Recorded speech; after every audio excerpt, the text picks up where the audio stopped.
शिवाजी महाराजांचा साहित्यखानाचा छापा आणि कार्यमग्नता अशा विषयांना आपण पुढे जात होतो. साहित्यखानाच्या छाप्यानंतर अनेक गोष्टी आपण तो मोगम विषय बोलून गेलो की काय झालं. साहित्यखानाच्या छाप्यानंतर अनेक गोष्टी झाल्या. शिवाजी महाराजांची कीर्ती दिगंत गेली. हिंदुस्थानभर नाही, हिंदुस्थानच्या अफजलखानाच्या स्वारीमुळे हिंदुस्थानभर गेली होती, पण शाहिस्तेखानाच्या स्वारीनंतर शिवाजी महाराजांची कीर्ती हिंदुस्थानच्या बाहेरपर्यंत गेली, लांबपर्यंत गेली. शिवाजी महाराजांना सगळे लोक जगात त्यांची ओळख पसरली. एक कर्तृत्ववान कुणीतरी महापुरुष जन्माला आलाय, त्या पद्धतीने शिवाजी महाराजांचा विचार करायला सुरुवात झाली.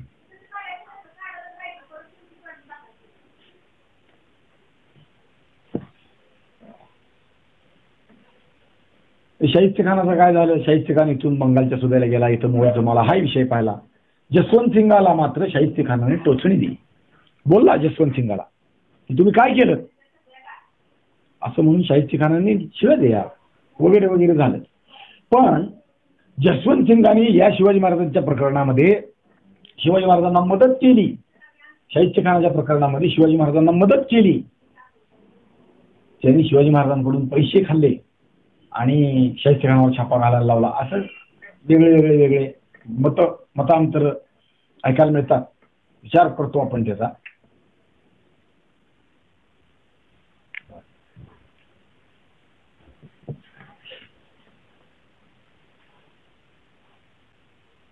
त्याचं कारण काय आहे. शाहिस्तेखानाच्या विषयानं असं का झालं तर दिनांक 25 मे 1663 इंग्रजांचं एक सुरतेवरून मद्रासला पत्र, मद्रासला त्यांची वखार होती, तिथं पत्र गेलं. त्या पत्रात जसवंत सिंगावर आक्षेप, जोधपूरचा महाराजा जसवंत सिंग यांनी शिवाजी महाराजांच्या विषयी मदत केली असा आक्षेप इंग्रजांनी व्यक्त केला. त्यामुळं जसवंत सिंगाच्या विषयी विचार कसा येतो की त्यानं पैसे खाल्ले काय. त्यावेळेस काहीतरी शाहिस्तेखानाला वाटलं असेल म्हणून तो बोलला, हा एक भाग आहे. पण परकीय लोकांनी त्याविषयी लिहून ठेवलं. आपण एकमेकांना पत्र दिली. चालू राजकारणाच्या घडामोडीवर ते पत्रव्यवहार जे आहेत ते उपलब्ध आहेत, त्याचा विचार कसा करायला पाहिजे. डच डायरेक्टर त्यानंही सुरतेहून त्याच्या गव्हर्नर जनरलला पत्र लिहिलं. त्यात लिहिलं गुप्त संकेत ठरला होता. दोघंही हिंदू आहेत त्याप्रमाणे त्यांची चर्चा झाली. नाही, गुप्त संकेत ठरला होता अशी वार्ता माझ्या कानावर येते. म्हणजे डच लोक सुद्धा, हॉलंडचे रहिवासी जे भारतात राहत आहेत त्यांनी सुद्धा आपल्या मुख्याधिकाऱ्याला लिहिलं. त्यात लिहिलं की या दोघांचं संगनमत झालं. रॉबर्ट फेरंड आणि गिफर्ड यांनी सुरतला कोल्हापुरातून पत्र पाठवलं तारीख 24 मे 1663. त्यातही अशीच शंका त्यांनी व्यक्त केली आहे की शिवाजीला जसवंत सिंगानं अडवलं नाही. ह्याचा अर्थ तो शिवाजीला सामील आहे, कारण तो सिंहगडाच्या पायथ्याला आहे. कॉस्मो डी गार्डा यानंही असं म्हटलंय की हे दोघं हिंदू आहेत, त्यामुळे ते दोघं एकमेकाला मदत करते झाले. खूपसं सोनं चांदी हिरे रत्ने देऊन शाहिस्तेखानाच्या स्वारीबाबत शिवाजींनी जसवंत सिंगाला आपल्या बाजूला करून घेतला, पक्ष फोडला आणि मग छापा घातला.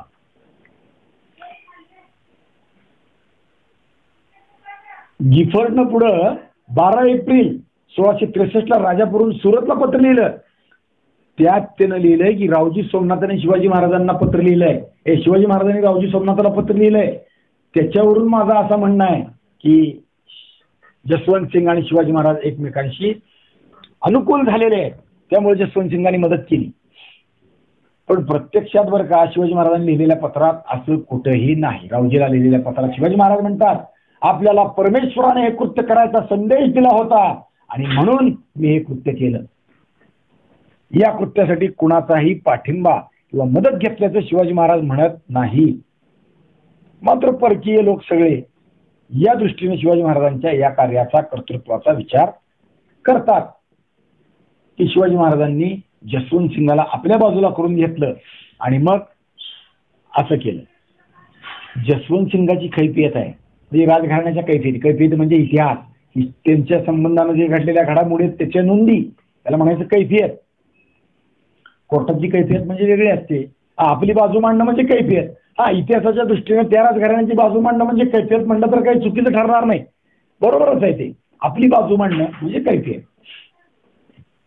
ते आताही त्याने म्हटलेलं आहे की मी कुठेही शिवाजी महाराजांबरोबर सहभागी आहे असं चरित्रात काही नाही. उलट आपल्यावर बादशाची मर्जी विरुद्ध झाली आणि आपल्याला काबूलच्या स्वारीवर पाठवलं, असंच तो म्हणतोय. आणि जोपर्यंत दिल्लीत आहे तोपर्यंत दिल्लीचा दरबारही बादशाने औरंगजेबाने बंद केला. म्हणजे अनेक दृष्टीनं तसा विचार केला तर ते दिसतं, पण प्रत्यक्षात मात्र कुठेही असं नाही वाटत की जसवंत सिंगाने शिवाजी महाराजांना मदत केली असेल. उलट शिवाजी महाराज जेव्हा आग्र्याला गेले तेव्हा याच जसवंत सिंगाच्या मागे शिवाजी महाराजांना उभं केलेलं आहे. लक्षात येत आहे आग्र्याच्या दरबारात. आणि मग शिवाजी महाराज खवळून निघून गेले. माझी सैनिकांनी याची पाठ पाहिली, म्हणजे माझ्या सैनिकांनी याचा पराभव केला, पळून गेला युद्धातून आणि त्याच्या मागे मला उभं करता. शिवाजी महाराज म्हणले तो हा. काहीही असो, मुघल दरबार असो किंवा परदेशी लेखक असो, त्यांनी मात्र सगळ्यांनी जसवंत सिंगावर रोष व्यक्त केला.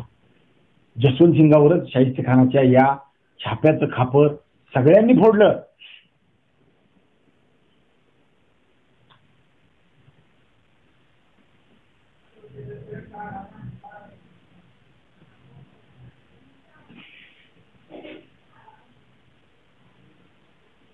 शिवाजी महाराज मात्र या छाप्यानंतर त्याचा विचार न करता आपण काल विचार केला की कोकणात आपल्याबरोबर सैन्य घेऊन उतरले. 10,000 आणि 4,000, 10,000 घोडदळ, 4,000 पायदळ असं घेऊन शिवाजी महाराज 4,000 घोडदळ आणि 10,000 पायदळ हे घेऊन शिवाजी महाराज तळ कोकणात उतरले. आणि मग कुडाळपासूनचे खालच्या प्रदेशात त्यांनी त्याचा कामाला प्रारंभ केला. आणि मग कोकणात गडबड उडाली. शिवाजी महाराज आले, आता आपल्यावर येतील अशी शंका ज्यांना ज्यांना वाटली त्यांनी आपलं चंबूगव्हाळ आवरायला सुरुवात केली. पळापळी सुरू झाली. महाराज कुडाळ प्रांतात येत आहेत हे पाहिलं आणि सावंतांनी पत्र पाठवलं वलंदेजाला, डचांना की आम्हाला दारुगोळा द्या. 30 मन दारुगोळा मागितला, पण प्रत्यक्षात दिला किती? 7.5 मन. कालच ते विचार व्यक्त केला. पोर्तुगालच्या गोवेकरांनी, म्हणजे पोर्तुगालचे जे लोक आहेत पोर्तुगीज, ते गोव्यातून राहिले होते आणि गोव्यात त्यांची सत्ता होती ना.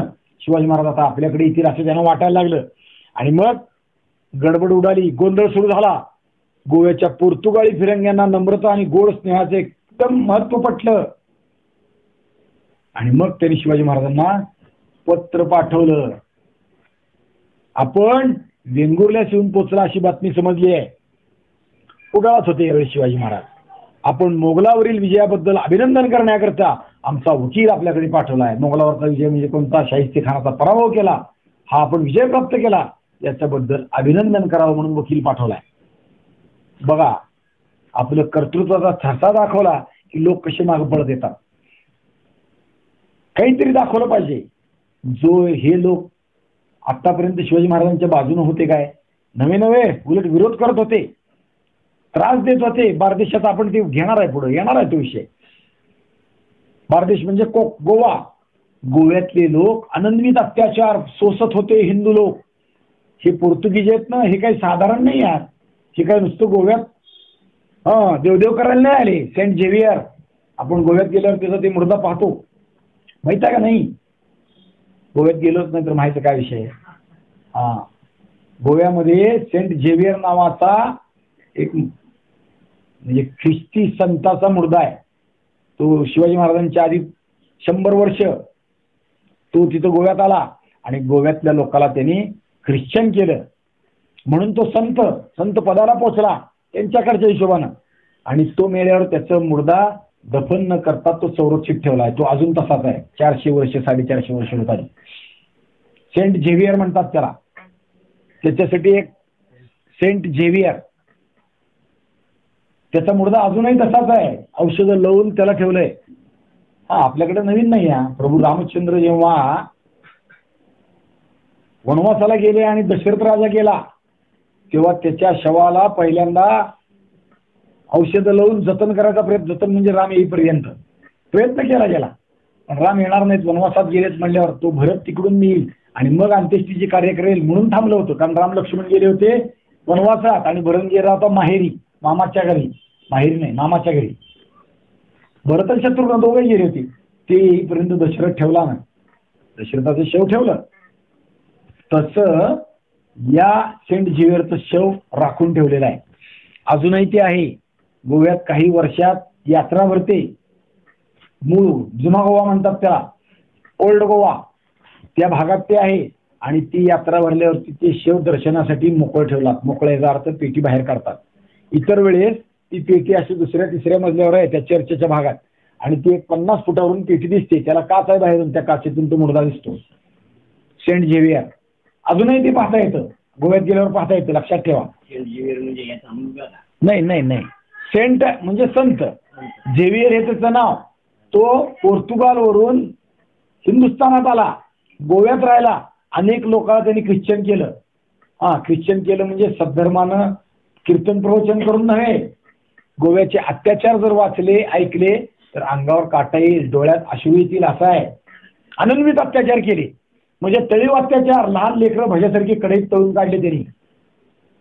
दारावर कुलूप असतं ना, त्या कुलपावर खिळा ठोकायचा. कुठं? लेकरू कपाळ त्याचं धरायचं आणि त्याच्यातून खिळा ठोकायचा. उदाहरण सांगितलं. गोव्याच्या ख्रिस्तीकरणावर तुम्हाला वाचायचं असेल तर मी साहित्य देतो, इंटरनेटवर उपलब्ध आहे, वाचा. भयानक आहे. गोव्यातल्या हिंदू लोकांचं ख्रिस्तीकरण भयानक आहे.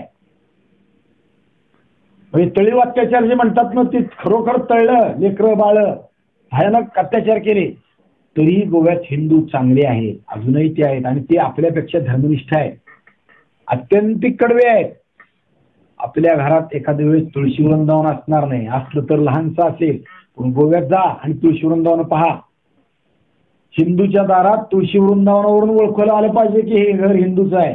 एक एक तुळशी वृंदावन 4 माणसांनी कवळं घालावं एवढं मोठं आहे. कमीत कमी एक तुळशी वृंदावन 5-5 फुटाचं आहे. लक्षात ठेवा. तरी सुद्धा गोवेकर हिंदू आहेत अजून, त्यामुळे ते नीट आहे. हिंदुत्वाबद्दल आस्था आहे अजून. गोव्यात ते चांगलं चालू आहे. वारकरी पण आहेत गोव्यात बरं का, खूप आहे. निष्ठेने येतात. फारसं त्यांना माहीत नाही. गोव्यात मंगेशीचा महादेव आहे. लता मंगेशकर आहेत ना, ते ज्या गावच्या, ते मंगेशकर म्हणजे महादेवा पुढं गाणं म्हणणारं घराणं, याच्यासाठी त्यांची नेमणूक आहे. जितेंद्र अभिषेकी त्या देवाचे पुजारी आहे. लक्षात ठेवा. त्या मंगेशीच्या महादेवाचे पुजारी आहे.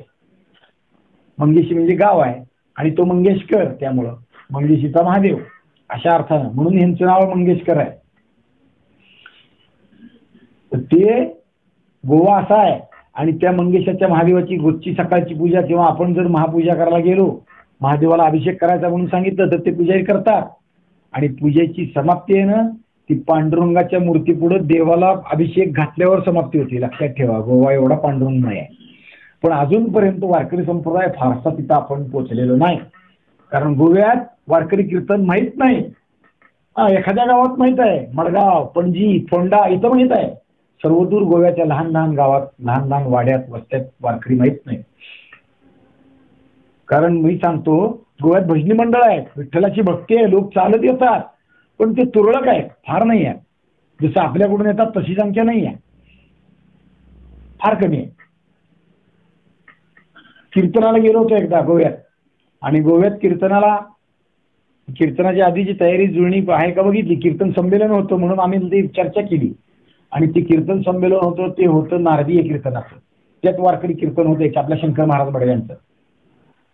आणि वारकरी कीर्तन असल्यामुळे आम्ही त्यांना फोन करून सांगितलं की वारकरी कीर्तनाला टाळकरी लागतात, तुमचं नारदीय कीर्तन आहे, त्याला मध्ये बुवा, डाव्या हाताला पक्वाज्या किंवा तबलजी आणि उजव्या हाताला पेटी असली समजा. आम्हाला वारकरी कीर्तनाला टाळकरी पाहिजे. काही व्यवस्था होत असेल तर करा, 2-5 माणसं असली तरी चालतील. आणि मग त्यांनी भजनी मंडळ आणून उभं केलं. तिथे स्थानिक होते लोक, त्यांना फारसं येत नव्हतं, पण निदान टाळ वाजवून निदान म्हणाल तरी मागे येत होतं. त्याप्रमाणे ते करत होते. मग आम्ही विचारलं, मग विणा भजनी मंडळ आहे म्हणल्यावर विणा नाही म्हणले इथं. म्हणजे बिना विण्याचं भजन करतात गोव्यात लोक बघा. त्यांना विणा भजनाला लागतो हेच माहीत नाही. मग कीर्तन कसं करणार? सगळ्यात महत्वाचा प्रश्न आहे, कीर्तन कसं करणार? विण्याशिवाय कीर्तन होत नाही आमचं. ते म्हणले कीर्तन ठीक आहे, आता वेळ तर आली आहे तुमची, अजून तासावर कीर्तन आहे, पण इथून विणा आणायचा असेल तर मडगावात जावं लागेल आणि त्याला कमीत कमी 2-2.5 तास लागतील. कीर्तन परत येस तर विणा मिळणार नाही. इथं विणाच नाही, इथं पंचक्रोशीत विणा नाही. आपलं गाव हे तरी महाराष्ट्रातलं असं आहे का ज्या गावात विणा नाही आहे? गावागावात विणा आहे. गावागावात 10 देवळं आहेत आणि देवळात विणा आहे. जिथं वारकरी भजनी मंडळ आहे तिथं घराघरात विणा आहे. पण गोव्यात वारकरी लोक आहेत, श्रद्धावान आहेत, पांडुरंगाचे भक्त आहेत, पण त्यांना वारकरी संप्रदाय कळलेला नाही, त्यांच्यापर्यंत पोचलेला नाही आहे.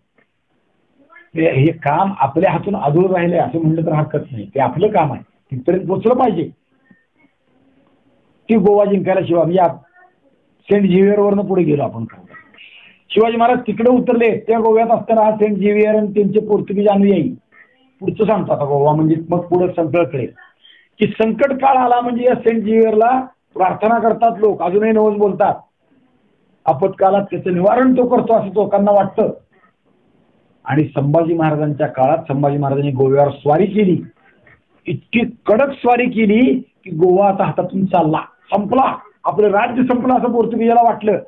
आणि पोर्तुगीजांनी त्या सेंट झेवियरचा मुर्दा बाहेर काढला, टेबलावर ठेवला त्या कॅथेड्रलमध्ये, काय त्याचा चर्च असेल तिथे, प्रार्थनागृह सभागृह होतं तिथं बाहेर काढला. गोव्याचा पोर्तुगीज गव्हर्नर त्याच्या शेजारी आला पुतळ्या त्या मुर्द्याच्या सेंट झेवियरच्या, आणि त्या टेबलावर मुर्दा ठेवला आणि त्याच्या भोवती मेणबत्त्या पेटवल्या आणि प्रार्थना करून प्रदक्षिणा घातल्या. मला वाचव, गोवा वाचव, पोर्तुगीजांना वाचव, ख्रिश्चनांची सत्ता वाचव म्हणून त्यांनी प्रार्थना केली. म्हणजे संभाजी महाराजांनी एवढा मोठा पराक्रम केला, लक्षात ठेवा. संभाजी महाराज विषय आला, गोव्यात गेला तर हे लक्षात आलं पाहिजे, सेंट झेवियर पाहायला हे लक्षात आलं पाहिजे. एवढं मोठं झालं. आता ते पोर्तुगीज गोव्यात अत्याचार केलेले आहेत ना, हे पोर्तुगीज शिवाजी महाराजांना पत्र पाठवतात. पोर्तुगीजांनी केलेले अत्याचार शिवाजी महाराजांच्या कानापर्यंत गेले, शिवाजी महाराजांना कळालं, आणि म्हणून शिवाजी महाराजांनी गोव्यावर स्वारी केलेली आहे. आत्ता नाही, आपण जो विचार करू त्यावेळेस तो विचारी गोव्यावर स्वारी केली आहे. आणि त्या स्वारीचा परिणाम असा झाला की त्यानंतर गोव्यातलं हिंदूंचं ख्रिश्चनीकरण बंद झालं. लक्षात ठेवा, हे गोव्यातले हिंदू आज सुरक्षित आहेत त्याचं कारण शिवाजी महाराज आहेत, नाही तर 300 वर्षात ती संपून टाकली असती पोर्तुगीजांनी. शिवाजी महाराज नुसतं तोंडानं नाही कृतीनं पण आहेत. त्यांनी पोर्तुगीज लोक धरले गोव्याच्या स्वारीत, नुसते धरले नाही, 4 धर्मगुरू त्यांचे जे संत म्हणतो ना झेवियर, तसे त्यांचे ख्रिश्चन धर्म प्रसारक शिवाजी महाराजांनी मारले, कापून काढले. आमच्या लोकाला ख्रिश्चन करता काय, त्याचा परिणाम हा असेल. आणि तिथून पुढे गोव्यात ख्रिश्चनीकरण बंद आहे. शिवाजी महाराज असे आहे, आता ते वेंगुर्ल्यात आले, आता ते कुडाळात आले. आणि मग शिवाजी महाराजांच्या पराक्रमाने हे हादरून गेलेत पोर्तुगीज, आणि पोर्तुगीजांनी शिवाजी महाराजांना पत्र लिहिलंय काय की तुम्ही वेंगुर्ल्यात आलात असं आम्हाला कळालं, आणि म्हणून तुम्ही शाहिस्तेखानावर विजय संपादन केलात, मोगलांची सत्ता परास्त केली, त्या विजयाबद्दल अभिनंदन करायला वकील आला. वकील येतो म्हणजे नुसतं भेटायला येतो नाही, नुसतं पत्र देतो अभिनंदन करतो का नाही, काही ज्येष्ठांच्या श्रेष्ठांच्या भेटीत त्या इतमामात चालतात. काही भेट पाठवली असेल, काही वस्तू पाठवली असतील, काय पाठवलं असेल माहित नाही ते, असं पण असेल, शक्यता आहे. अनेक गोष्टी अशा असतात. आणि शिवाजी महाराज हे श्रूढ आहे. शिवाजी महाराजांचं जगाकडे सगळीकडे लक्ष आहे. लक्षात ठेवा, शिवाजी महाराजांनी अद्ययावत गोष्टी त्यावेळेस ज्या जगात आहेत ना ते वापरण्याचा प्रयत्न केलेला आहे. शिवाजी महाराज पोर्तुगीजाकडून, इंग्रजांकडून त्यावेळेस सर्पदंशावरची किंवा विषबाधेवरची विषबाधा उतरणारी अद्ययावत औषधं मागून घेत होते. लक्षात ठेवा, लक्षात येतंय मला काय म्हणायचं आहे. म्हणजे अप टू डेट राहणं जे आहे ना आजचं आपलं, ते शिवाजी महाराज त्यावेळेस राहतो. शिवाजी महाराजांनी त्यावेळेस त्यांना असं कळालं की आपण हस्तलिखित पोथ्या करतो, हे छापण्याचं यंत्र आलंय. त्यावेळेस शिवाजी महाराजांनी असं यंत्र मागवण्याचा प्रयत्न केलेला आहे. ते मागवलंय, दुर्दैवाने ते शिवाजी महाराजांच्या हयातीत येऊ शकलं नाही यंत्र. शिवाजी महाराजांच्या नंतर 2 पिढ्या म्हणजे शाहू महाराजांच्या काळात, संभाजी महाराज गेले त्यांच्या मुलगाच्या काळात ते यंत्र आलं. म्हणजे अप टू डेट राहणं आहे. शिवाजी महाराज दुर्बिणी मागवत होते, उत्तम लांबचं दिसायची नळी द्या. आता ती दुर्बीण किंवा बायनॅक्युलर ही आता आपली नावं झाली. त्यावेळेस जे वापरत होतं ती नावं ती शिवाजी महाराज वापरत होते. ती सगळ्या उत्तम चांगल्या वस्तू आहेत, परदेशातल्या असल्या तरी त्या जगात ज्याला उपयुक्त आहे ते शिवाजी महाराज मागून घेते, ते वापरत होते. अनेक गोष्टींकडे शिवाजी महाराजांचं लक्ष होतं. आजच्या दृष्टीनं आजच्या जगात आपण नकाशे वापरतो, शिवाजी महाराजांकडे त्यांच्या लोकांनी सांगितलेलं आहे की शिवाजी महाराजांकडे जगाचा अप टू डेट नकाशा आहे असं त्यांच्या माणसाने दुसऱ्याला सांगितलं. चौलला एक ॲबे करे नावाचा प्रवासी युरोपियन तो आला होता. तो चौलच्या अधिकाऱ्याला भेटायला गेला म्हणजे काय, तो परदेशी प्रवासी.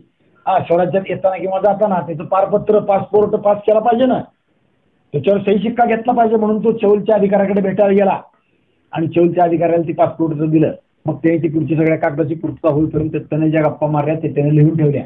त्यात त्याने लिहून ठेवलंय की शिवाजी महाराजांच्याकडं जगाचा अद्ययावत नकाशा आहे. कोणत्या भागात कोणतं झुडूप आहे, झुडपाची लांबी रुंदी उंची किती असू शकते, जगात कुठं कुठं काय काय चालतं हे महाराजांना ज्ञात आहे. म्हणजे महाराज आपलं नॉलेज अप टू डेट ठेवत होते इंटरनेट सारखं. लक्षात ठेवा. मग हा पोर्तुगीज वकील भेटायला आल्यावर ते लोकांना काय देत असतील, शिवाजी महाराजांना काय देत असतील. शक्यता अशी वाटते की काहीतरी शिवाजी महाराजांच्या उपयुक्ततेची विषयाची त्यांच्या आवडीची वस्तू भेट देत असतील. शिवाजी महाराजांची आवड काय असावी, उदाहरण सांगतो. शिवाजी महाराजांना राज्याभिषेकाच्या वेळी इंग्रज वकील आला होता राज्याभिषेक समारंभाला आणि त्या इंग्रज वकिलांनी काही भेटी दिल्या. त्यात त्यांनी खुर्ची भेट दिली आहे शिवाजी महाराजाला, त्यात त्यांनी हिऱ्याची अंगठी भेट दिली आहे, काही वस्त्र दिली आहे, कानातले चौकडे दिले, प्रत्येकाला काय काय भेट दिली त्याचा सगळा उल्लेख आहे. पण शिवाजी महाराजांना भेट दिली आणि मग शिवाजी महाराजांच्या पुढे त्याने ती जेव्हा तो समोर आला तेव्हा त्यांनी सादर केलं आपलं निवेदन काय आहे ते. त्याच्या द्विभाषा करवी तो इंग्लिश बोलला आणि त्याचं मराठी भाषांतर शिवाजी महाराजांना सांगितलं आणि मग भेटी आणल्यात म्हणून ती ताटं शिवाजी महाराजांच्या पुढे अशी धरली. काय काय भेटी आहेत शिवाजी महाराजांनी विचारलं. त्यात त्यांनी सांगितलं हिऱ्याची अंगठी आहे. आणि मग हिऱ्याची अंगठी म्हणल्यावर शिवाजी महाराजांनी बघू म्हणून मागून घेतली. लक्षात ठेवा, हिऱ्याविषयी शिवाजी महाराजांना विशेष प्रेम आहे, कारण स्वराज्यातले हिरे त्यांनी वेचून घेतले. स्वराज्यातले नाही, परराज्यातले हिरे वेचले. मी दोन्ही अर्थ सांगतो आणि त्याची कारणं काय आहेत ते सांगतो. स्वराज्य वाढायचं असेल तर हिऱ्याचे तेजस्वी लोक, हिऱ्यासारखे तेजस्वी लोक स्वराज्यात हवेत. त्यांचं कर्तृत्व झाकाळून जाता कामा नये, त्याला पैलू पडले पाहिजे ही त्यांची दृष्टी आहे की लोक त्या पद्धतीने वागले पाहिजे. आणि परक्याचे हिरे म्हणजे परकीय आहे पण काही उपयुक्त मनुष्य आहे तर तो उचलून आणला. उदाहरणार्थ तो आपला बाळाजीरावजी चिटणीस स्वराज्याच्या बाहेर होता, स्वराज्य तिथपर्यंत नंतर वाढलं पण त्याला उचलून घेतला, स्वराज्याच्या सेवेत घेतला एक. आणि दुसरं लोकांच्या खाणीवर, लोकांच्या धनावर सुरत, जुन्नर, औरंगाबाद, बुऱ्हाणपूर, लक्ष्मेश्वर, गदर, विजापूर, संपतगाव, किती गावं सांगावी, इथं जाऊन लूट आणली ना. राजापूर लूट म्हणजे काय, हिरेच ना, तिथलं लुटून उचलून आणलं सोनं धन संपदा, ती स्वराज्याच्या कामी पाहिजे. म्हणून शिवाजी महाराज आग्र्याला गेले तेव्हा त्यांच्याबरोबर येताना धन होतं म्हणजे रत्न होती, बाकी सगळं पाठवलं होतं. रत्न का, बघा आपल्यासारखा विचार आहे, आपण जो विचार करतो तो पारंपरिक विचार शिवाजी महाराजांच्या डोक्यात आहे. पैसे खिशात बाळगून फिरायचं असेल तर जास्त जागा लागते. आता एटीएमची सुविधा आहे, त्यावेळेस एटीएम महाराजाचं कसं आहे सांग, जास्त जागा लागते. 1000 मोहरा घेऊन फिरायचे आहे, जास्त जागा लागते. पण एक रत्न खरेदी केलं, 1000 मोहराचे पैसे एका रत्न एका अंगठीत घातले, काम संपलं. एक रत्नाची माळ गळ्यात ठेवली, काम संपलं. गरज पडेल तेव्हा काढावून विकून टाकावं. शिवाजी महाराज आग्र्यावरून येताना त्यांच्याबरोबर रत्न आहे, म्हणजे गरजेप्रमाणे जेव्हा लागलं तेव्हा त्यांनी ते विकलं आणि वस्तू खरेदी केली. येताना शिवाजी महाराज एके ठिकाणी असा उल्लेख आहे, खरा खोटा इतिहासाच्या बाकीच्या अभ्यासाखाली तपासावा. एके ठिकाणी असा उल्लेख आहे, एका महादेवाचं दर्शन करत असताना गोसाव्यांच्या झोळीतून गोसाव्यांनी रत्न काढून ठेवलं. महादेवाचं दर्शन घेतलं, बाकीचे लोक सामान्य निघून गेले, विषय नाही. पण त्या पुजाऱ्यानं गोसाव्याला धरलं, तू खरं सांग, तू गोसावी नाही आहे, तू कोण आहेस सांग, तू राजा आहे. कारण गोसाव्याकडे रत्न कुठं आली, राजा सरदार असल्याशिवाय रत्न असू शकत नाहीत. शिवाजी महाराज होते, देवाला काय ठेवायचं, धन खिशात नाही, रत्न ठेवलं. रिक्त असते राजाची, देवाची, संताची भेट घेत नाही ना आपण, ज्येष्ठाची भेट घेत नाही, रिक्त असते. तसा हा पोर्तुगालचा वकील शिवाजी महाराजांना भेटायला आला. शिवाजी महाराजांचं अभिनंदन करतोय, तुम्ही मोगलांचा पराभव केला, शाहिस्ते खानाचा पराभव केला, विजय संपादन केला म्हणून अभिनंदन. काहीतरी भेट 100% पाठवली असणार, काय पाठवली माहित नाही, पण काहीतरी पाठवली हे खात्रीनं सांगता येईल. म्हणजे अनेक गोष्टी शिवाजी महाराजांच्या विचार. परकीय लोक आहेत. शिवाजी महाराजांनी आपल्याकडे आपलं नौदल अप टू डेट केलं, आरमार अप टू डेट केलं, पण आपल्या नावा परदेशी नावापेक्षा गतीनं कमी चालतात किंवा नीटशा चालत नाहीत ह्याचा अभ्यास शिवाजी महाराजांनी केला आणि त्या पद्धतीनं आपल्या नावा तयार केल्या. त्या कामासाठी परकीय लोक, इंग्रजच नव्हे, पोर्तुगीज असतील, फ्रेंच असतील, डच असतील किंवा अजून कोणी असेल, त्यांना आपल्या पदरी नोकरीला ठेवले आणि आपल्या लोकांनी ते ज्ञान प्राप्त करून घेतल्यावर त्यांना नोकरीवरून काढून टाकायचे. शिवाजी महाराज असे लक्षात ठेवा. नावा बांधण्याचं तंत्र, नावा म्हणजे समुद्रातल्या आरमाराच्या, शिवाजी महाराजांनी असं शिकून घेतलेलं आहे. शिवाजी महाराजांनी तोफाचा कारखाना काढलाय, माहिती आहे का? लोकांकडून नुसत्या तोफा विकत घेऊन भागत नाही. परकीय पश्चिमा लोकांकडून दारुगोळा आणि तोफा विकत घेतल्या, काम भागेल. आपल्याला कधी येणार? त्यांनी उद्या विकल्या नाहीत तर त्यांच्याशी युद्ध उभं राहिल्यावर मग काय करावं? आपल्या तोफा असल्या पाहिजेत. पुरंदर किल्ल्यावर शिवाजी महाराजांचा तोफाचा कारखाना होता, लक्षात ठेवा. म्हणजे Shivaji Maharaj up to date आहेत. प्रत्येक गोष्ट शिवाजी महाराज स्वराज्यासाठी जी जी आवश्यक आहे, सार्वभौमत्वासाठी जी जी आवश्यक आहे ती करतात. त्यासाठी परकीय लोकांचं तंत्रज्ञान वापरायची पाळी आली तरी ते घेत आहे. आता शिवाजी महाराज पोर्तुगीज अशा संबंधानं वागायला लागले, लक्षात ठेवा. पोर्तुगीज वकील आला, भेटला आणि त्यांनी अभिनंदन केलं आणि पुढे असं म्हणाला की आपला आणि आमचा स्नेह वाढावा, हा प्रेम वाढावं. आता शिवाजी महाराजांच्या प्रेमाची किंमत वाटायला लागली त्यांना. या चोरांना आता शिवाजी महाराजांचा स्नेह जरुरी वाटायला लागला, आवश्यक वाटायला लागला. हा वकील नजराणा घेऊन निघाला, आला भेटीला, पत्र घेऊन आला. पण काय झालं? पण महाराज तिथून राजगडाकडे पावसाळ्याची ओढ होती, पाऊस सुरू होईल आणि मग अपघात होईल, अडचण निर्माण होईल म्हणून महाराज राजगडावर निघून आले. त्यामुळे महाराजाची आणि वकिलाची भेट झाली नाही. पुढे काय झालं माहित नाही. वकील माघारी गेला की पुन्हा राजगडावर येऊन भेटला, फारसं काही आपल्याला ज्ञात नाही. शिरूड म्हणजे भयंकर प्रत्येक गोष्टीत शिवाजी महाराज असे. पण वेंगुर्ल्यामध्ये वलंदेजाची म्हणजे डच लोकांची, हॉलंडच्या रहिवाशांची एक वखार होती. कुठं होती? वेंगुर्ल्यात होती. महाराज येत आहे हे कळलं आणि त्याची गडबड उडाली. हा आता आपल्याला लुटणार, शिवाजीराजे यायला लागला, हा काय आपल्याला सोडत नाही असं त्याला वाटलं. त्यांनी काय केलं? त्याची घाबरगुंडी उडाली. तिथल्या रेसिडेंट म्हणजे त्यांचा कलेक्टर म्हणून आपण ऑफिसर, तिथल्या रेसिडेंटने या मुख्यालयाचा मुख्य ऑफिसर, त्यांनी तिथलं सगळं गबाळ उचललं, गलबतावर घातलं. केव्हाही जर आपल्या वखारीवर आला तर गलबतात बसायचं आणि गलबत घेऊन पळून जायचं, निघून जायचं याचा विचार त्याने केला आणि तो त्या तयारीत राहील. कोणत्याही क्षणी पळून जायची तयारी त्याने केली. तेवढ्यात त्याचा एक कमांडर, व्हर्सप्रिस्ट त्याचं नाव, तो आपली काही आरमाराची किंवा व्यापाराची जहाजं घेऊन वेंगुर्ल्याच्या बंदरात आला आणि मग या रेसिडेंटला हायसं वाटलं. मग जीवात जीव आला. आता व्हर्सप्रिट आलाय, आपण आणि तो दोघं मिळून काहीतरी करू, थांबू, आता पळून जायची गरज नाही असं त्याला वाटलं. जीवात जीव आला. महाराज मात्र किती हुशार आहेत. महाराजांनी काय केलं? वेंगुर्ल्यात असतानाच महाराजांनी काय केलं? महाराजांनी एक गंमतशीर डाव टाकला. महाराजांनी डच वखारवाल्यालाच विचारलं. काय विचारलं? की आमच्या मनात इच्छा आहे की वेंगुर्ले काबीज करावे, तुमचा सल्ला काय? लोकांचा सल्ला घेऊन महाराज ऐकणार होते काय? ह्यांचा सल्ला घ्यावा एवढे महाराज दुबळे होते काय?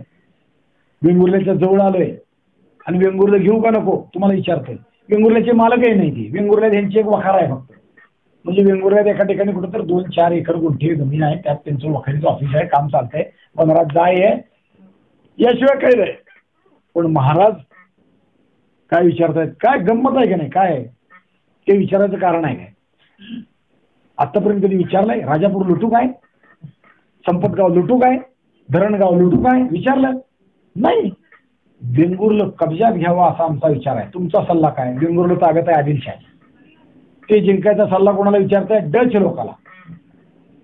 आणि हे नसतं झेंगट आपल्या गळ्यात पडतंय असं वाटलं आणि डच लोक थक्कच झाले, त्यांना काही कळेच ना. आता जिंका म्हणावं तर ते आदिलशाह नरड्यावर बसेल, जिंकू नका म्हणावं तर हा उरावर आलायच ना. हा कुठं लांब आहे? हा जवळच येऊन बसलाय, काय करावं? मग ती गुंग झाली त्यांची. समजे ना, उत्तर द्यावं तर विजापूरकर खवळणार, नाही द्यावं तर शिवाजी धरणार. वेंगुर्ल्याबरोबर आपलाही नाश करेल, आपली वखार वेंगुर्ल्याची संपून टाकेल. काय करावं त्यांना समजेना. मग ती गुंग झाली. त्यांनी शेवट उत्तर देऊन टाकणार.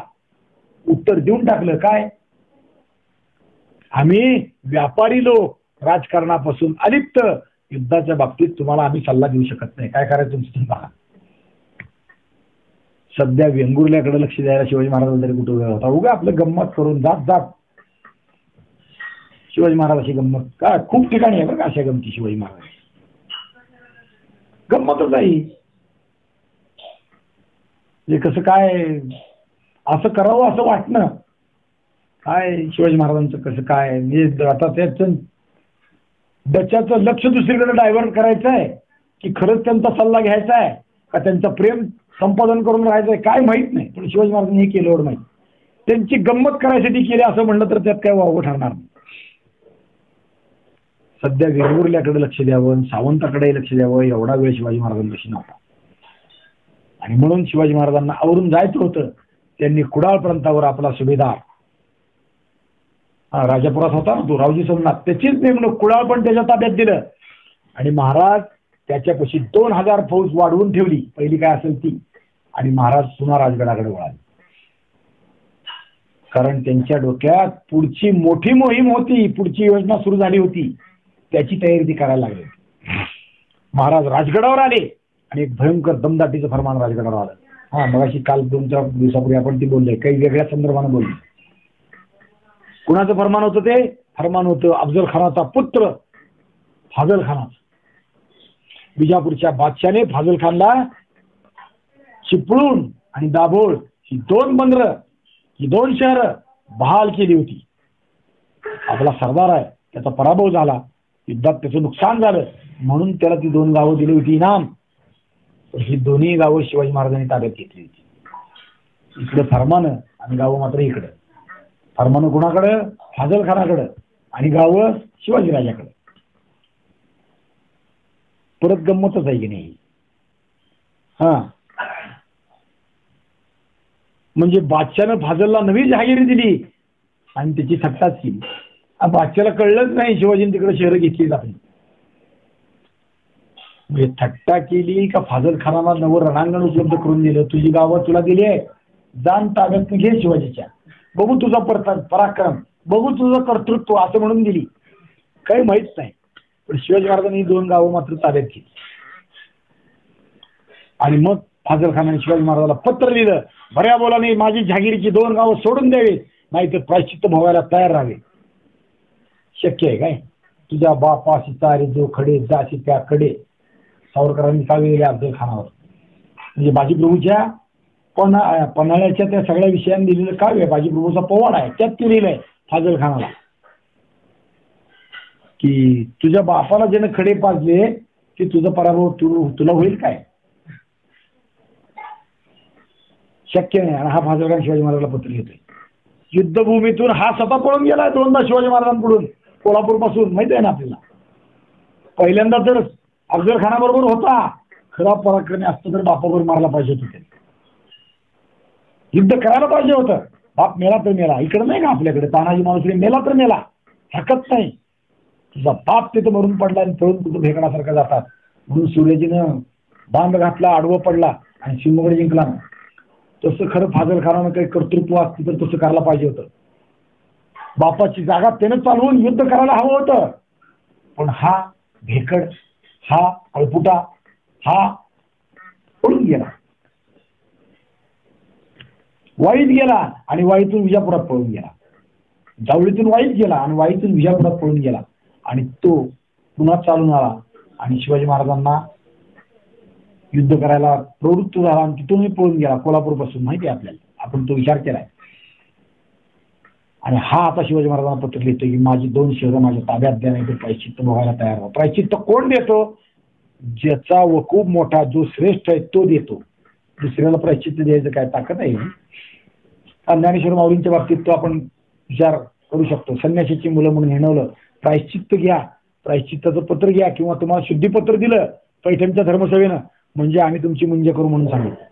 आणि मग पैठणच्या धर्मसभेत माऊली आले. की आम्हाला धर्माचं प्रायश्चित्त द्या, मुंजी करून घ्या, मुंज करा म्हणून त्यांनी प्रार्थना केली. धर्मसभेनं त्यांचं श्रेष्ठत्व तपासायचा प्रयत्न केला आणि धर्मसभेनं पुढे असं सांगितलं की धर्मसभेनं तुमचं श्रेष्ठत्व तपासावं, एवढे आम्ही ज्येष्ठ नाही. कारण रेड्यामुखी वेद बोलवून दाखवले ना, माणसामुखी कोणी दाखवले. म्हणजे ज्येष्ठाने कनिष्ठाला प्रायश्चित्त दिलं जातं. इथं कोण ज्येष्ठ आहेत? माऊली आमच्यापेक्षा ज्येष्ठ आहेत असंच धर्मसभेला वाटलं. ती दशाकार सभा पैठणात भरली. माऊलीचं ते निकाल झाला, त्यात आम्ही तुम्हाला करू शकत नाही असं सांगितलं ते.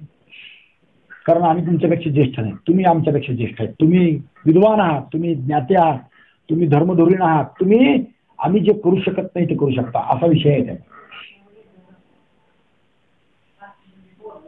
त्या चांगदेवाला नाही का पत्र लिहायचा प्रश्न पडला आणि कोरं काय लिहावं माऊलींना, वयानं लहान आहे म्हणून चिरंजीव लिहावं तर ज्ञानानं मोठा आहे, कर्तृत्वानं मोठा आहे, विद्वत्तेनं मोठा आहे, मग दंडवत लिहावा काय? म्हणजे ज्येष्ठ कनिष्ठेचा प्रश्न पडला. आता ज्येष्ठ प्रायश्चित्त द्यायला कोण आहे ते इथं विचार करू आपण. शिवाजी महाराज का साहित्य? हा फाजल खान. फाजल खान कनिष्ठ आहे आणि तो म्हणतोय शिवाजी महाराजाला प्रायश्चित्ताला तयार व्हा, नाही हा काय प्रायश्चित्त देणार? काय देणार? नाही, शक्य नाही. पण म्हणतोय मात्र प्रायश्चित्ताला तयार व्हा. आणि शिवाजी महाराज काय आहेत? शिवाजी महाराजांकडे फरमान आले. शिवाजी महाराज काय घाबरले? शिवाजी महाराजांनी काय केलं? काहीही केलं नाही, वाचल्यान गोंधळा ठेवून दिले. उंदराला नागाने दम देण्यासारखा हा प्रकार होता. उंदराने नागाला, बरं का, उलट म्हणजे उंदराने नागाला दम देण्यासारखा हा प्रकार होता. उंदीर हा नागाचं खाद्य आहे. शिवाजी महाराज नाग आहे तर हा फाजल खान उंदीर आहे. खाल्लं ना दोनदा. महाराजांनी त्याची दखलही घेतली नाही. दुबळ्याने किती खडककडी ते पाठवले तरी त्याला किंमत कोण देणार? नुसतं आम्हाला स्वराज्य द्या, स्वराज्य द्या म्हणून स्वराज्य मिळत नसतं. त्यासाठी आपण सबळ व्हावं लागतं, क्रांती करावी लागते, घडवावी लागते, रक्ताची पाठ व्हावे लागतात, स्वतः प्रसंगी प्राणार्पण करावं लागतं. ते अनेक क्रांतिकारकांनी केलं, ते सुभाषबाबूंनी केलं म्हणून या हिंदुस्थानला स्वराज्याची प्राप्ती झाली. नुसतं चरखा चला चला की लेंगे स्वराज्य, नुसतं सारख्यानं स्वराज्य मिळत नाही. ब्रिटिशांनी ज्यावेळी स्वराज्य देण्याचा हिंदुस्थानच्या लोकांना संकल्प केला, आता हे देऊन टाकायचं आहे, तेव्हा संसदेत चर्चा घडली. काय कारण? हिंदुस्थानच्या लोकांना त्यांचं राज्य परत द्यायचं म्हणून तिथल्या खासदारांनी विरोध केला. त्यांची संसद हाऊस ऑफ लॉर्ड्स त्याला म्हणतात आणि हाऊस ऑफ पीपल्स म्हणजे लोकसभा आणि राज्यसभा आपल्याकडे जसं आहे तसं. जे राजे लोक आहेत, जे उमराव लोक आहेत, त्यांचं हाऊस ऑफ लॉर्ड्स आहे आणि हाऊस ऑफ पीपल्स जे लोकांतून निवडून आले ते. त्यांच्यात चर्चा घडली हिंदुस्थानला स्वातंत्र्य द्यायचं कारण काय. आणि मग पंतप्रधानांनी तेव्हा जे दिलेलं उत्तर आहे ना ते महत्वाचं आहे. त्यांनी सांगितलं की आता हिंदुस्थानाची सैन्य ज्याच्या जीवावर आपली सत्ता तिथं चालते आहे ते सैन्य आपलं राहिलेलं नाही. त्या सैन्याने आपल्या विरुद्ध बंड करायला सुरुवात केली आहे. ते सैन्य सुभाषबाबूला जाऊन मिळालं आहे. नाविकाचं बंड झालं होतं मुंबईत. ख्रिश्चन म्हणजे ब्रिटिशांचं जे आरमार होतं त्यांनी बंड केलं होतं, ते सुभाषबाबूला सामील झाली होती. सुभाषबाबूंच्या बरोबर आपल्या सैन्याने हत्यारं टाकून सुभाषबाबूच्या सैन्यातून सामील झाले. अशा अनेक घडामोडी घडल्या की आता इंग्लंड हिंदुस्थानवर सत्ता राखू शकत नाही अशी परिस्थिती निर्माण झाली आहे. सैन्य आता आपल्या बरोबर नाही आहे, लोक आता आपल्या बरोबर नाही आहेत. लोकातून उठाव होत आहेत, जागोजागी युद्ध करायची तयारी लोक करतायत, हाती हाती शस्त्र घेत आहेत, आपल्या ऑफिसरला मारतायत. असं भाषण त्याला करावं लागलं. त्यामुळे निरुपायानं आम्हाला स्वराज्य द्यावं लागतंय, हिंदुस्थानला स्वातंत्र्य द्यावं लागतंय. असं म्हणजे नुसत्या चरख्यानं स्वराज्य मिळालं असं नव्हे. पण आम्हाला मात्र शिकवते गेली 70 वर्ष नुसत्या चरख्यामुळे आम्हाला स्वराज्य मिळेल. आमच्या हिंदुस्थानचा वैभवशाली इतिहास पराक्रम आम्हाला इतिहासाच्या पुस्तकातून शिकवलाच जात नाही. नुसता हिंदुस्थानचा सशस्त्र क्रांतीचा लढा म्हणून 2 पॅरेग्राफ मध्ये विषय संपून टाकला. आणि चरख्याची क्रांती 40 वर्ष 70 वर्ष तीच शिकवतात. बाबाराव सावरकरांनी एक काव्य लिहिलं, त्या बाबारावाने असेल किंवा त्यांच्या आम्ही आहे, प्रणावीण स्वातंत्र्य कोणा मिळाले, असं काव्यच आहे. आतापर्यंत अनेक गोष्टींचा इतिहास अभ्यास करत असताना रणांगणावर लढल्याशिवाय स्वातंत्र्य कोणालाही मिळाले नाही.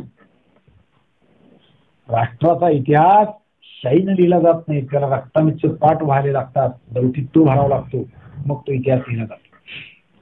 राष्ट्राचा इतिहास रक्ताने लिहायचा असतो, पण आम्हाला सरख्यानं सुतानं लिहायला शिकवलं. अवघड आहे. त्याच्याविषयी कधी आस्थाच निर्माण होऊ दिली नाही. एक वाक्य नुकतंच मी ऐकलं, तुम्ही विचार करा. वाक्य असं आहे, तिरंगा झेंडा फडकतोय आणि त्याच्या मागून माणूस बोलतोय की हा झेंडा फडकतोय, वाऱ्यावर हलतोय, तो वाऱ्याच्या गतीमुळे हलत नसून त्या झेंड्याच्या रक्षणासाठी दिलेल्या सैनिकांनी जे प्राण दिले त्यांच्या शेवटच्या श्वासामुळे झेंडा फडकतोय. खरं आहे का खोटा आहे? वारे हे सकृतदर्शनी आहे, पण त्याच्या रक्षणासाठी सार सर्वस्व अर्पिलं, त्यावेळी सोडलेला शेवटचा श्वास, त्याच्या जी धग आहे, त्याची जी हवा आहे, त्यामुळे झेंडा फडकतो. लक्षात ठेवा. तीच भूमिका आधीच्या विषयानं मांडली पाहिजे. स्वातंत्र्य का प्राप्त होतं, तो झेंडा का लहरतो? शिवाजी महाराजांचा झेंडा किंवा आता तिरंगा म्हणून, त्याचं कारण त्या दृष्टीने विचार केला पाहिजे. म्हणजे दुबळ्याच्या माग विनंत्या आणि अर्ज केले तर कोण किंमत देत नाही. आम्हाला स्वराज्य द्या, आम्हाला स्वराज्य द्या, भिका मागून स्वराज्य मिळत नसतं, त्याच्यासाठी हाती शस्त्र घ्यावं लागतं. ते घडलं. मग लॉर्ड हास्टिंगवर टाकलेला बॉम्ब असो, अनंत कान्हेराचे बलिदान असो, हडसन गोखल्याने घातलेल्या गोळ्या असो, भगतसिंगाचे असो किंवा चाफेकरांचे असो, कुणी असो, अगदी मदनलाल धिंगरा असो, त्या सगळ्या गोष्टींचा विचार. 1909 मदनलाल धिंगरांनी गोळ्या घातल्या, माहिती आहे ना. इंग्लंडमध्ये पहिल्यांदा स्फोट जगात झाला की भारतीय स्वातंत्र्यासाठी इंग्लंडमध्ये एखादा तरुण गोळ्या घालतो. ऑफिसरला मारला, की कर्झन वायलीला मारला, लॉर्ड कर्झन त्याचं नाव, त्याला गोळ्या घातल्या. त्याची प्रेरणा होती भगतसिंह, मदनलालची स्वातंत्र्यवीर सावरकर. आणि जगात हिंदुस्थानच्या क्रांतीचा उद्घोष पहिल्यांदा झाला. जगात लोकांना कळलं की हिंदुस्थानी तरुण काय आहे, त्यांना स्वातंत्र्य हवं आहे आणि स्वातंत्र्यासाठी ते काहीही करायला तयार आहे. म्हणजे मदनलालच्या रूपानं जगात आम्ही जिवंत आहोत, आमचा स्फुल्लिंग जिवंत, हे पहिल्यांदा कळलं. इंग्लंडमध्ये गोळ्या घातल्या. इंग्लंड किती हादरला असेल. मदनलालला फाशी दिली, पुढचं सगळं झालं. आजचा दिवस तो आहे, सांगतो आता पुढचं झालं कशाचा. मदनलाल, आज तारीख 28 ऑगस्ट, मदनलाल धिंगरानं आपलं अंतिम इच्छा व्यक्त केली. बाकी मदनलालचं चरित्र सांगायचं म्हणलं तर एक दिवस आपण सांगू केव्हा तरी. आपण तो प्रयोग एक करू की ऐतिहासिक पुरुषाची, शिवचरित्रातल्या व्यक्तींची आपण केले. 2 चरित्र आपण सांगितले, कान्होजी नाईक जे सांगितले, बाळाजी चिटणीस पण सांगितला. मदनलालनी अंतिम इच्छा व्यक्त केली. मदनलाल हा अत्यंत धनाढ्य घरातला पंजाबी पोरगा. त्याचे एक भाऊ डॉक्टर होता, दुसरा भाऊ वकील होता. दोघेही इंग्लंडला शिकले होते आणि ते वेल सेटल होते. वेल सेटल मुद्दा म्हणून सांगितलं. सुस्थितीत, घरंदाज, तोंडात सोन्याचा चमचा घेऊन जन्मलेल्या कुटुंबात मदनलाल जन्माला आला होता. बघा, लक्षात ठेवा किती पैसे आले. आणि मदनलालला इंजिनियर करण्यासाठी किती साल आहे, 1909, आजपासून 110 वर्षापूर्वी इंग्लंडला त्याच्या वडिलांनी पाठवलं होतं. म्हणजे आजच्या हिशोबात 12वी झालेला तरुण इंजिनिअरिंगला प्रवेश घेतो म्हणजे वय किती असेल, वय 19. 18 वर्षी 12वी होते असं गृहीत धरा. आणि 20व्या वर्षी त्यानं गोळ्या घातल्या. किती त्याचं कौतुक केलं पाहिजे.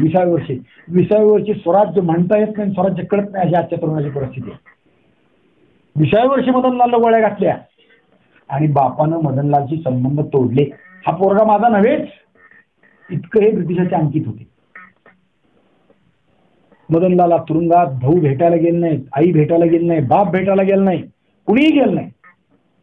लक्षात ठेवा. तुरुंगात भेटायला गेले स्वातंत्र्यवीर सावरकर, VVS अय्यर, मदनलालचे तिथले मित्र, हे दोघं होते. मदनलाल तुरुंगात जाऊन भेटले आणि मदनलालनी त्यांना सांगितलं काय की माझं निवेदन, मी यांना गोळ्या का घातले, लिहिलेलं निवेदन मी खिशात ठेवलं होतं. ते निवेदन पोलिसांनी जप्त केलं, न्यायालयापुढे आलं नाही, जगापुढे आलं नाही. माझी ती इच्छा होती की जप्त काय काय केलं ते निवेदन कोर्टापुढे यावं.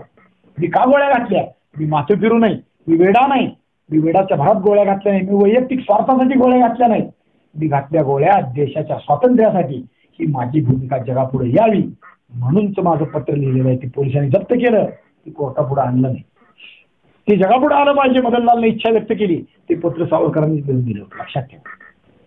आणि म्हणून मदनलालनी सावरकरांना ती विनंती केली. सावरकरांनी माघारी आल्यावर ते पत्र पुन्हा लिहून काढलं, नव्हतं शिवलं सावरकरापाशी, आणि ते लिहून काढलं. आणि तिथले स्थानिक वृत्तपत्र जे इंग्लंडमध्ये लंडनमध्ये होते ना, त्यांच्या भेटीगाठी घेतल्या. अनेक लोकांनी ते छापायचं सुद्धा धाडस केलं नाही. एका पत्रकारांनी मात्र ते छापलं. मदनलालच्या फाशीच्या आधी 2 दिवस ते पत्र छापलं. जगात हलकल्लोळ उडाला. मदनलालच्या बद्दल अनुकंपा, प्रेम निर्माण होणारे अनेक तरुण निर्माण झाले. मदनलालनी इच्छा व्यक्त केली, काय की माझी अंत्येष्टी हिंदू धर्म पद्धतीनं मला अंत्यसंस्कार आगनिक संस्कारातून मिळावा. ही अंतिम इच्छाही मदनलालची पुरी केली गेली नाही. ब्रिटिशांनी ते केलं नाही. वेस्टलँडच्या जेलमध्ये त्याला फाशी दिली आणि त्याच जेलमध्ये त्याच्या शेव पुरलं. त्यांच्या पद्धतीने त्यांनी पुरलं. ही वार्ता बाहेर कळाली आणि इंडिया नावाच्या वृत्तपत्रातून इंग्रजांविरुद्ध तिखट टीका प्रकाशित केली गेली. मदनलालची अंतिम इच्छाही इंग्लिश सरकारने पुरी केली नाही म्हणून तिखट प्रतिक्रिया व्यक्त केली. तो दिवस आजचा आहे. 28 ऑगस्ट 1909 या दिवशी ही घटना घडली. लक्षात ठेवा. अंतिम इच्छाही पुरी करत नव्हते ब्रिटिश, असे होते. स्वराज्य नुसतं भिका मागून मिळत नसतं. त्यासाठी मदनलाल सारखं क्रांती करावी लागते. त्यासाठी सुभाषबाबू सारखं सैन्य घेऊन चालून जावं लागतं. त्यासाठी सावरकरांसारखं पिस्तूल इंग्लंडमधून हिंदुस्थानात पाठवावं लागतात. त्यासाठी सावरकरांसारखं बॉम्ब विद्या शिकणारे तरुण निर्माण करावे लागतात. सावरकरांनी बॉम्ब विद्या तिकडे शिकली आणि ती हिंदुस्थानात पाठवून दिली. सेनापती बापट त्यातले ते सावरकरांचे अनुयायी आहेत. आणि मग सेनापती बापट हिंदुस्थानात आले आणि इथं धमाके सुरू झाले. त्यातूनच एक जण भगतसिंग, ते जे पुढे आहे ना, लॉकसभेत बॉम्ब टाकला भगतसिंगांनी, ते तिथून शिकले हिंदुस्थानवर. मग म्हणजे बॉम्बचं तंत्रज्ञान तरुणांच्या हातात खेळायला लागले. सगळ्याच्या हातात रिव्हॉल्वर आले आणि पुढच्या गोष्टी झाल्या. आणि म्हणून आम्हाला स्वातंत्र्य द्यावं लागलं असं ब्रिटिश म्हणताय. उंदराने नागाला खायता येत नसतं. भीक मागून विनंत्या करून स्वराज्य मिळत नसतं. तो तर पाठवून दाबून चिपळून मिळत नसतं. आम्ही जर शिवाजी महाराजांचा आदर्श पाळत असू ना तर असं वागलं पाहिजे. मदनलालचा विषय निघाला म्हणून पुढचं कोण सांगतो. पुढं आत्ता 80-85 सालामध्ये उधमसिंगांनी जालियनवालाचा बदला घेतला. जालियनवाला जनरल ओडवायरनं गोळ्या घातल्या. ते सगळे विषय माहीत आहे, माहीत नाही असं नाही. त्यावेळेस उधमसिंगचे आईबाप त्यात मेले आणि त्यावेळेस उधमसिंग होता 3-5 वर्षाचा काहीतरी लहान. तो रडत पडला तिथं. त्याच्या चुलत्याने त्याचा पुढे सांभाळण्याला आईबाप केले. तो निराधार झाला. तो पुढे शिकायला इंग्लंडला गेला. पण अंतरंगात ती उर्मी जिवंत होती उधमसिंगाच्या, की माझे आईबाप मेले, माझं कुटुंब गेलं. नवे हजारो शिखांची इथं कत्तल झाली. आणि ओडवायर लंडनमध्ये असताना त्या उधमसिंगांनी त्याला गोळ्या घातल्या. लक्षात ठेवा. पुढं अनेक वर्षांनी, 20 वर्षांनी, 40 वर्षांनी, काय साल गणित करून सांगा. उधमसिंगांनी गोळ्या घातल्या. या उधमसिंगालाही त्याच वेस्टलँडच्या तुरुंगात सोडण्यात आलं. आणि मग उधमसिंगाचा गौरवशाली वारसा सांगणाऱ्या पंजाबातल्या तरुणांनी लंडनला जाऊन, लंडनच्या हिंदुस्थान स्वतंत्र झाल्यावर बरं का 80-85 दरम्यान, लंडनला जाऊन लंडनच्या राजाशी, लंडनच्या प्रतिनिधींशी, लंडनच्या पंतप्रधानाशी चर्चा करून उधमसिंगाच्या अस्थी त्या वेस्टलँडच्या तुरुंगातून विथ परमिशन काढून आणल्या. आता त्यांच्या देशात जायचं, आपल्या देशाचा असा विषय आहे म्हणून ती परमिशन लागती. तिथून आणल्या. त्यावेळी त्यांना कळालं की मदनलालच्या या अस्थी, मदनलाल धिंगराच्या या अस्थी शेजारी आहेत. त्याही त्याने आणल्या. लक्षात ठेवा. त्याही अस्थी आणल्या आणि पंजाबाच्या गावागावातून या अस्थी मिरवणूक काढून फिरवल्या. आणि उधमलालच्या अस्थी, उधमसिंगाच्या अस्थी पंजाबात त्याचं स्मारक करून ठेवल्या. त्यावेळी मदनलालच्या वारसांना या अस्थी आपण स्वीकार करा म्हणून त्यांनी विनंती केली. तुम्ही त्याचे वारस आहात. आता मदनलालच्या घरातले भावाचे आहेत, त्यांनी त्या अस्थी घेतल्या नाही. म्हणजे ब्रिटिश जाऊन 50 वर्ष झाले तरी सुद्धा मदनलालच्या घरातले लोक अजून मदनलालचा द्वेष करत होते. लक्षात ठेवा. मदनलालच्या अस्थी त्यांनी स्वीकारल्या नाहीत. जे अनुयायी होते, जे मदनलालचे चाहते होते, त्यांनी त्या अस्थीचं गंगेत विसर्जन केलं. हा पुढचा भाग आहे. पण महाराष्ट्रातून एक तरुण गेला. त्याला ते कळलं मदनलालच्या अस्थी आणली आहे आणि मदनलालच्या अस्थी त्याच्या कुटुंबानं नाकारल्या. त्याच्या कुटुंबानं नाकारल्या म्हणून काय झालं, हा मराठी मनुष्य त्याला अस्थी आणेल म्हणून त्यानं त्या अस्थी तेथून आणल्या. पंजाबात गेला, तेथून आणल्या, आपल्या महाराष्ट्रात आणल्या. महाराष्ट्राच्या अनेक गावातून त्याची मिरवणूक काढली आणि तो तरुण होता अकोल्याचा. त्यांनी त्या अस्थी अकोल्यात एका चौकात ठेवल्या आणि चौकात लोकांनी त्या अस्थीचं दर्शन घेतलं आणि त्या अस्थी अकोल्याच्या शेजारची नदी असेल, आपल्याकडच्या अनेक नद्या असतील त्या विसर्जित केल्या. तो तरुण होता चंद्रशेखर गाडगीळ. अकोल्यातले माणसं असतील, कोणी अकोल्या जवळचं असेल तर तुम्हाला माहिती आहे, त्यांनी त्या अस्थी आणल्या. आजही त्या चौकाचं नाव त्यामुळं मदनलाल धिंगरा चौक आहे. अकोल्यात त्यामुळे धिंगरा चौक आहे. म्हणजे मदनलालच्या अंतरंगातली उर्मी अजून आमच्याकडे जिवंत आहे. आम्ही मराठी लोक त्या पाण्याचे आहोत, आम्ही मदनलालच्या रक्ताचे आहोत. हा भाव आपण लक्षात ठेवला पाहिजे. मदनलाल माझा आहे, त्याच्या घरच्याला वाटत नाही माझा आहे, पण मराठी माणसाला वाटतो माझा आहे. मदनलालच्या विषयाने सगळा विषय पुढं आपल्याला तो व्यक्त झाला म्हणून तो विचार केला. शिवाजी महाराजांच्या विषयांचा विचार चालू होता की काय उंदरानं नागाला दम देण्यासारखं हे प्रकरण आहे. फाजलखानाचं पत्र, शिवाजी महाराजांनी त्याची दखल घेतली नाही. आपले पोकळ निवेदन आणि खरी ते थट्टेचा विषय होणार. विनोदी काव्य म्हणून त्याचा विचार केला जाणार, विनोदी वाङ्मय म्हणून त्याचा विचार केला जाणार. असंच हे पत्र आहे. शिवाजी महाराजांनी तसंच त्याची गुंडाळी ठेवली, बाजूला ठेवली. एकंदर फाजलखानात सर्व गोष्टी कमी होता. त्याचा अंदाज सगळी बुद्धी कमी म्हणल्यावर सगळ्या गोष्टी कमी होणार नाही.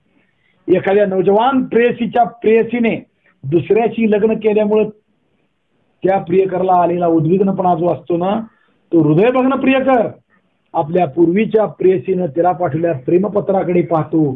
तसा हा फाजलखान बादशाहनं जाहीर दिलेल्या दाभोळ आणि चिपळूण शहराच्या पत्राकडे पाहत बसला. दुसरं काय करणार. तासन तास भकास नजरेनं या संधा तो पाहत बसला असला पाहिजे, त्याशिवाय त्याला काहीच करता आलं नाही.